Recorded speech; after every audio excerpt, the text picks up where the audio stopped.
Selamat malam pemirsa, Broadcaster Awas Competition kini hadir menjumpai Anda bersama saya Muhammad Ahlun Firdaus. Inilah informasi selengkapnya.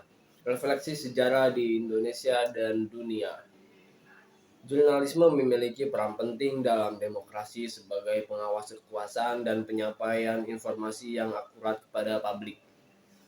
Sejarah jurnalisme di dunia dimulai dari peradaban kuno hingga berkembang dengan ditemukannya mesin cetak oleh Johannes Gutenberg pada abad ke-15. Di Indonesia, jurnalisme berkembang sejak era kolonial dengan surat kabar pertama muncul pada abad ke-18. Pada masa perjuangan kebangsaan setelah Reformasi 1998, kebebasan pers lebih terjamin meskipun tantangan seperti berita palsu dan intervensi politik masih ada. Latar belakang. Pers di Indonesia berperan penting dalam demokrasi dan kemerdekaan dimulai sejak masa kolonial Belanda pada tahun 1744. Pada masa penjajahan Jepang 1942 sampai dengan 1945, pers berkembang tetapi dikontrol ketat. Di era modern, pers tidak hanya menyampaikan informasi lokal tetapi juga global dengan diatur oleh Undang-Undang Nomor 40 Tahun 1999 dan Kode Etik, Hoax, Bias, dan Krisis Percayaan. Kehadiran media digital memperkuat peran pers, tetapi juga memunculkan berita palsu yang merusak kredibilitas. Sejarah perkembangan regulasi. Sejarah jurnalisme dimulai sejak ditemukan mesin cetak ke abad ke-15 yang memungkinkan penyebaran informasi secara massal. Di Indonesia, jurnalisme berperan penting dalam perjuangan kemerdekaan, namun pernah dibatasi di era Orde Baru. Setelah reformasi, pers mengalami kebebasan yang lebih besar, meski tantangan seperti hoax tetap ada. Kode etik jurnalisme. Undang-Undang Nomor 40 Tahun 1999 tentang pers menjamin kemerdekaan pers dan melarang penyosoran. Pers berfungsi sebagai media informasi, pendidikan, hiburan, kontrol sosial, serta sebagai lembaga ekonomi. Kode etik jurnalisme (KEJ) mengatur prinsip independensi, akurasi, dan larangan diskriminasi. Lembaga penyiaran publik seperti RRI dan TVRI berfungsi melayani masyarakat dan dibayari melalui iuran APBN dan iklan. Komisi Penyiaran Indonesia (KPI) menetapkan pedoman perilaku penyiaran P3 dan standar program siaran SPS untuk menjaga kualitas dan etika siaran, termasuk pembatasan konten kekerasan dan seksual.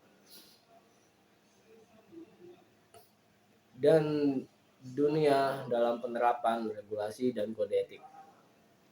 Yang pertama di sini ada tekanan politik dan kebebasan pers, yaitu satu, tekanan pemerintah dan sensor; dua, kontrol oligarki dan kepentingan bisnis. Selanjutnya di sini ada munculnya berita palsu dan tantangan etika di era digital, penyebaran hoax dan disinformasi, jurnalisme, clickbait, dan komersialisasi berita. Yang ketiga, kurangnya perlindungan bagi jurnalis, kekerasan dan intimidasi terhadap jurnalis. Yang kedua, ada self-censorship akibat ancaman hukum dan kekerasan. 4. Munculnya jurnalisme warga dan tantangan standar etika. Yang pertama, kurangnya standar pada jurnalisme warga. Yang kedua, di sini ada regulasi media digital yang lemah. UU Pers dan Kode Etik Jurnalistik. Studi kasus dalam regulasi UU Pers dan Kode Etik Jurnalistik di Indonesia. Yang pertama di sini ada pelanggaran kode etik, yang kedua ada ancaman hukum, yang ketiga krisis kepercayaan publik. B. Kasus Radar Bogor 2018.